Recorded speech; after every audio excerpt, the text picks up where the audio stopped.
At 10:17 on a Tuesday morning, Daniel stared at a loss of $3,840. His hand was still resting on the mouse. His coffee sat untouched beside the keyboard. On the monitor, the red number looked less like money and more like an accusation. The strange part was that 10 minutes earlier, Daniel had been having a perfectly normal trading day. At 10:07, he was down only $280. That first trade was not reckless. He waited for his setup, entered with normal size, and placed his stop exactly where his plan required. But 2 seconds after the stop closed his position, price turned around.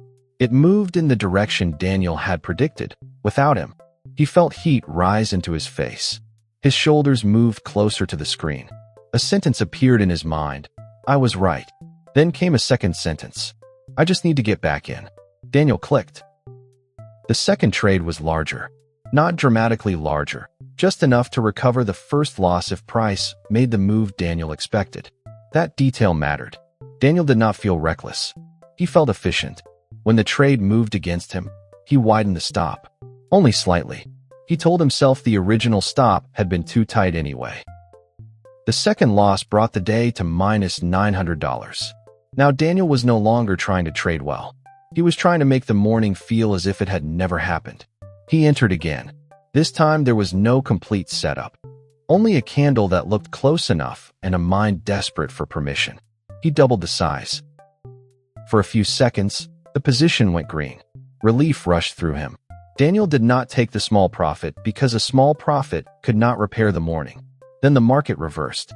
At 10:17, the loss read $3,840. The market had taken it through a chain of decisions, each one feeling reasonable for another 30 seconds. The first loss hurt Daniel's account. The emotion that followed nearly destroyed it. That afternoon, Daniel drove to see his friend Sam. Sam had traded for almost 15 years. He was quiet, patient, and annoyingly difficult to impress. Years earlier, Sam had blown an account of his own. Daniel knew that, which was exactly why he went to him. Daniel expected advice that packed a punch. Maybe Sam would tell him to reduce size, rebuild his strategy, meditate before the open, or stop trading for a month. Daniel explained every trade. He showed Sam the chart, the entries, the stop placements, and the candle that had started everything. Sam barely looked at the chart. Instead, Sam asked, "What time was the first loss?" 10:07, Daniel said. "And what time did you stop?" 10:17. Sam took Daniel's notebook, wrote both times on the page, and drew a box around the space between them. "You don't have an 8-hour trading problem," Sam said. "You have a 10-minute problem." Daniel waited for the rest. Sam closed the notebook. "After any loss, you do not place another trade for 10 minutes. Daniel looked disappointed. That's it. I lost almost $4,000, and your advice is to take a break." Sam shook his head.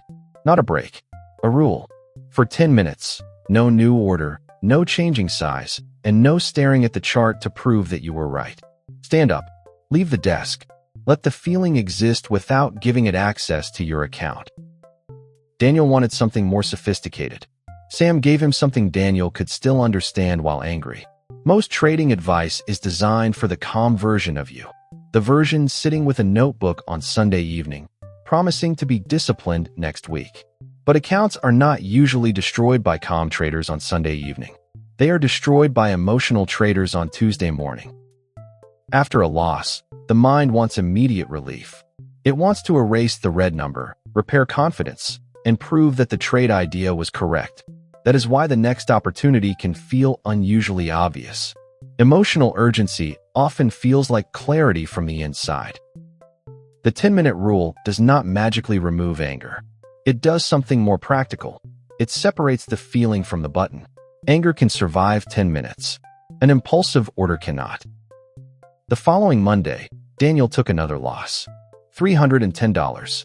Normal size. Valid setup. And once again, price turned around immediately after touching his stop. Daniel felt the same heat in his face. His hand moved back toward the mouse. He could already hear the familiar explanation. One clean trade could fix the morning. Then he saw the timer beside his monitor. He started it and stood up. The first minute felt ridiculous.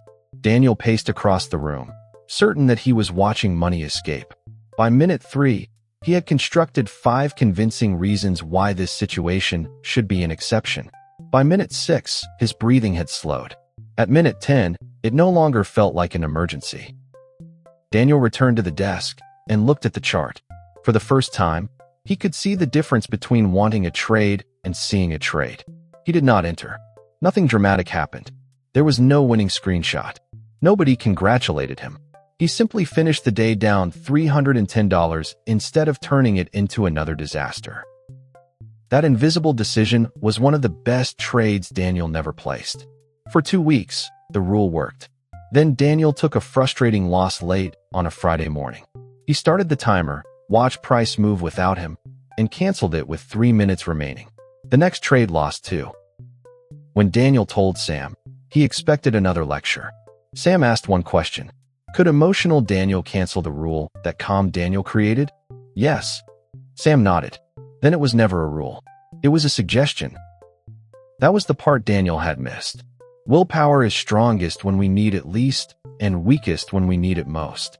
A safety rule that can be removed in the exact moment it becomes uncomfortable is not much of a safety rule. So Daniel changed the system. Before the market opened, while his breathing was normal and no red number was demanding revenge, he set his loss limits, trade cap, and cool down.